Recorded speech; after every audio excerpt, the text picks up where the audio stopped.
LeZevo likes to talk about life while he's shooting people in the face. LeZevo. What is going on, everybody? It's LeZevo here, and it's cool story bro time again. I think I've been trying to do these maybe once a month. I know I had kind of my Debbie Downer story somewhere in the middle, but I want to move away from that and get back to some of the cool stuff.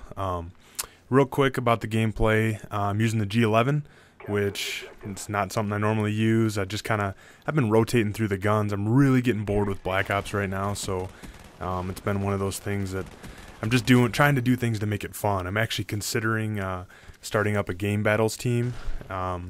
Maybe that'll make it exciting for me. I've never done that. So anyway, domination game on Convoy. Convoy's a map that I hardly play anymore because most of my friends have deleted this map pack. So I never get to play it, but this is one game that I did have on it.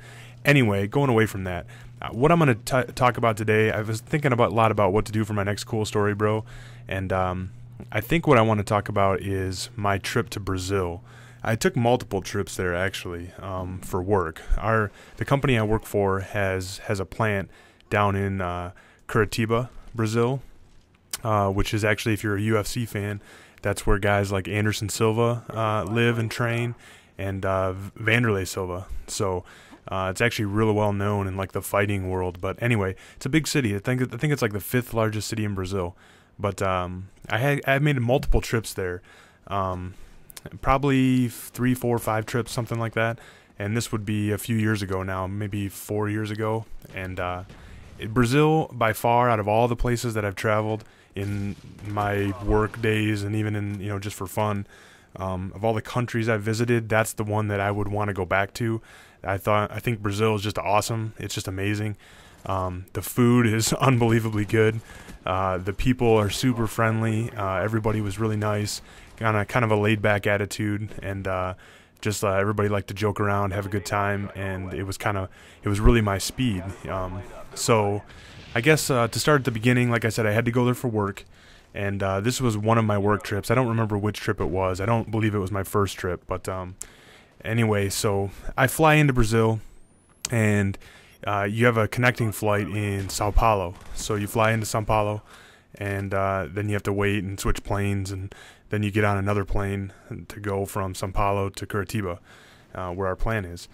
By the way, Sao Paulo to Curitiba, when you take the local flights, holy crap, it's like going back to like the good old days here where like they only hire like super hot stewardesses and stuff. It's crazy.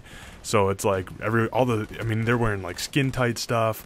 Guys, if you ever travel like inner Brazil flights, they're pretty amazing.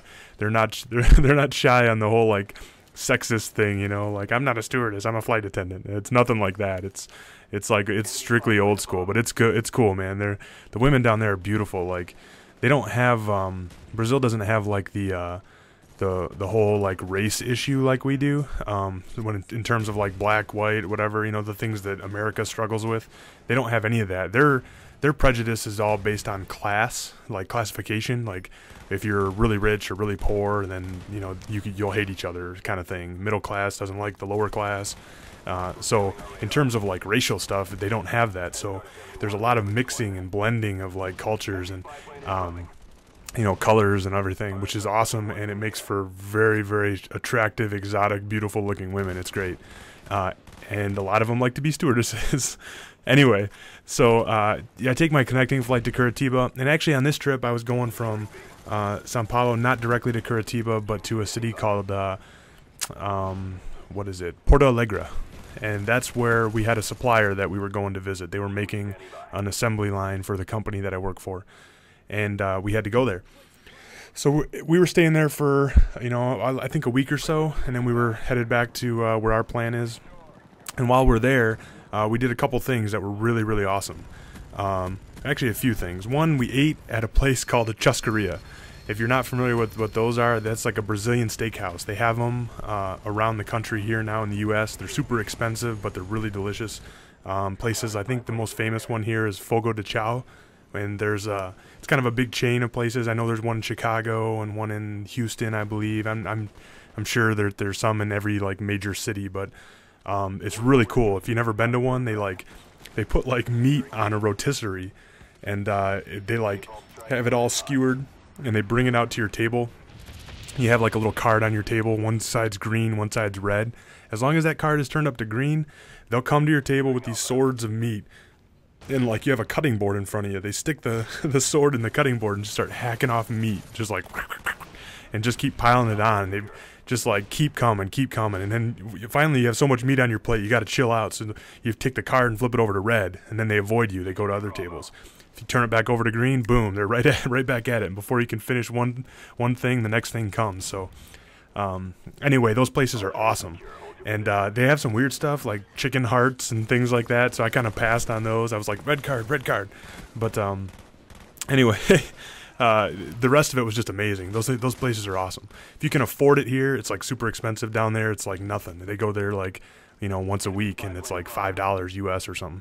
Anyway, so that's really cool. We did that. The other thing is I got to go to the beach and in like off the coast in Porto Alegre, and that was amazing. The only thing that sucked about that is I went with like a bunch of dudes from work, and so like of course I'm like from Michigan. I bring my SPF 15. I'm like, oh, this is gonna be awesome. Like I'm like, I use SPF 15 and back home all the time. It's perfect. I never get burned. Well, yeah, SPF 15 when you're below the equator, not enough, guys. You need like at least 30, and I learned this the hard way. So the other thing that sucked is like I'm with a bunch of dudes, right? I don't want any dudes like rubbing whatever sunblock on my back. So I'm like, just get it as good as I can. Well, as good as I can missed like a strip right through the center of my back, and I wasn't about to ask anybody to do that. So since then they've came out with like the spray stuff, which is awesome because you can pretty much do it yourself, but they didn't have that back then. So not only did I get burned where I put the sunblock, I got really burned on this racing stripe on my back. So that sucked, but the beach was awesome. They came out with these like pineapples full of stuff, and yeah, we just had a good time. I don't know, it was really cool. Again, the women are beautiful, and they don't wear a whole lot of bathing suit down there, so it's pretty good scenery. We had a good time. And the last thing, the most unbelievable thing that we did there was I got a chance to go to a soccer game, and it was the two teams that were playing were Gremio, which is their home stadium. They're the blue team in Porto Alegre. There's a blue team and a red team. I don't know what the red team is, but they're the blue team. And I believe they're the same team that I'm gonna mess up the name. I don't know if it's Ronaldinho. Maybe Ronaldinho is from there. Anyway, before he went to Europe, I think he played there. They got like blue and white striped jerseys. And I got to go to a soccer game. It was the last soccer game of the season there. And they were playing kind of their rival, which was a team called Canadien. And they're from Sao Paulo. And they're like the Yankees of the baseball world here. Like, so if you're not a Yankees fan, most people hate the Yankees. And that's how this Corinthians team is. If you're not a Corinthians fan, everyone hates them. So I got to go to this game. And it was just amazing. Like, as we're driving up, I'm like, hey, do you guys do tailgating or anything? And they're like, what's tailgating? They had no concept of that. And the thing is, they actually take it to another level. They don't even know they're doing it. They like block off the entire street surrounding the stadium, and people are just grilling and partying in the streets, and it's wild. It's really crazy atmosphere. And so as we're walking into the stadium, I see like armed military police, like camoed out and everything. And I'm like, whoa, what are those guys for? And they're like, oh, just to make sure things don't get out of control. And I was like, what am I getting myself into? This is nuts, I'm like, this is like soccer hooligan stuff. So we're walking in, and we sit down in our seats, and we actually had seats because the company that we were visiting has like a little season tickets or whatever.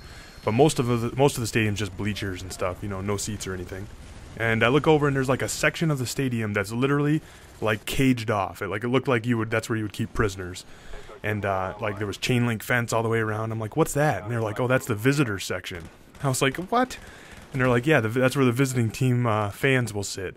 And I'm like, well, where are they? The game's about to start. And they said, oh, they bring them in on buses from outside of town, and they don't let them come into the stadium till just before the game. So after everybody else is sitting down and out of the way, then the military police, escort them in, and they go into this little like fenced in area. And the reason they got to be fenced in is because people throw stuff at them and whatever. It's crazy. It's like rivalry to another level.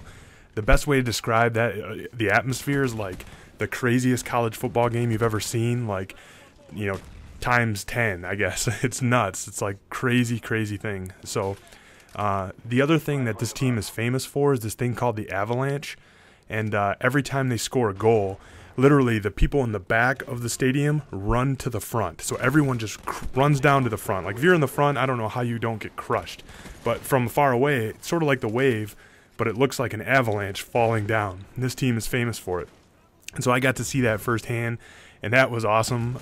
The game ended up a 1-1 tie, but like the cool part about it was because it was a tie, the way it worked out, the team Corinthians got actually bumped down because they were basically last place in Division 1, and so they got bumped down to the second division. That's how that works over there. If you're first, you'll get bumped down to like the last division. Anyway, this video's wrapping up. I'm gonna put a link in the description to a video so you can see actually how crazy this was, and it was just a cool experience, very unbelievable.